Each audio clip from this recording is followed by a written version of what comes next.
Well, Jonas, on the 16th of September, there's going to be a photo exhibition here at MEB, and you are the person that had the idea for this photo exhibition. So, how did you get this idea? I mean, I like photos very much, and photos have played an important role in my life. I enjoy taking pictures, and I know that everyone else has a camera or a phone, and they can contribute to this exhibition, so it's a thing we can do together. And I mean, the response has been overwhelming, with many people sending in their photos. So how many pictures are we going to see? I think we have about 70 photos, I think. Yeah. So it will be a great exhibition. Yeah, I hope so. I have seen that you have a lot of interesting photos in your room from, it looks like they come from other places than Sweden. Yes, right. I have traveled a lot in the world, and I've always been extremely interested in traveling in foreign cultures. And I've been to Africa, China, India, North America, South America, etc. And wherever I've gone, I've tried to take photos, and very often of people. Of course, asking them in advance, is it okay if I take a photo of you? And very often people approve of that. And then I have, so I keep some of these photos on my wall, and these photos remind me of my travels, and they're also very often a good starting point for discussion with visitors about other countries, about exciting times, etc. So is there a particular country that you still, think a lot about and would like to return to? I mean, there are many countries I would like to return to, but one country that made a very strong impression on me was Bolivia. Actually, Bolivia was the starting point for my research. In 1973, my parents went to Bolivia, and they came home and they were very excited about Bolivia. So I always wanted to go to Bolivia, and I went there in '95, I think, sponsored by a grant from the Swedish International Development Authority, and that's how I started to do research. And I visited many places in Bolivia, and it was a fantastic experience. So what particular research was it about? That was about breastfeeding.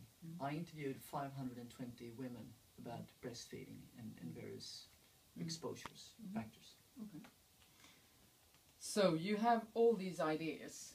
I mean, we've seen a lot of them at MEB. And so how do you get them? Do you get them by your travels by train? Yes, I do travel by train. I was actually interviewed by Swedish Radio a couple of years ago, and they had identified me as perhaps being Sweden's most commuter on a national scale, because I commute about 18 hours a week.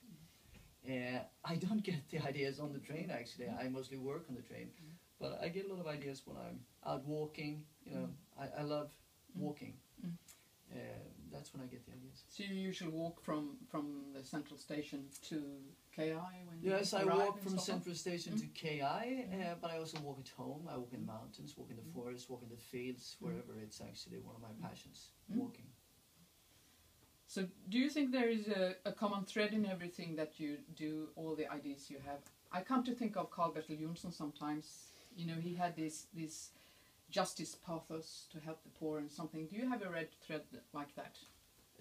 I do try to help the poor, but it's actually not the thread of what I do. I mean, the thread is probably making people laugh, whether they are a colleague, a friend, family, patient, whoever. I'm very happy to see a smile.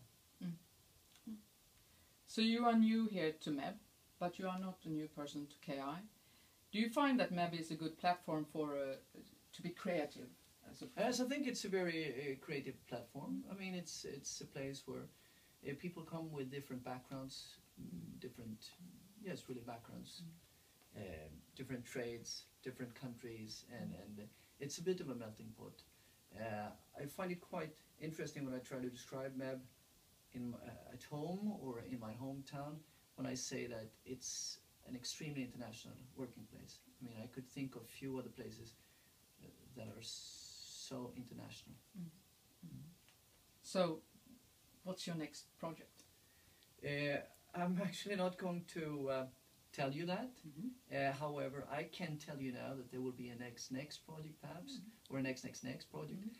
And one of the things I'm looking forward to is I've actually been in touch with the Swedish-Spanish translator of Gabriel García Márquez, and that translator lives in Buenos Aires. And he's planning to come to Sweden next year sometime, and then he's promised to come to MEB and give a lecture about Gabriel García Márquez. And I hope that will be the starting point for our second book circle. Then about the book 100 Years of Solitude, 100 år av ensamhet, which I think is perhaps the #1 Nobel Prize book in the last 50 years. Marquez died a while ago, didn't he? Yes, yes. So do you remember? I can't remember. Unfortunately, that was when I got the idea. Okay. When he died. So when was it? I don't remember. It's Is it a couple of years No, ago? no. It was probably early this year. Okay. Or maybe late last year. Okay. So given this enormous dedication and ingenuity you possess, people wonder how many hours are there in you, and do you sleep at all sometimes? I actually enjoy sleeping very much. It's one of my favorite hobbies. I try to go to bed early, but I often get up fairly early. I guess it's getting up early, which is, key to getting things done. And of course, my travel gives me some protected research time, you could say, where I can answer emails, write drafts, stuff like that. And that is, of course, a good thing if you want to do a lot of stuff. Well, we're very happy to have you here, Jonas. I'm very happy to be here. Thank you for speaking to me. Thanks.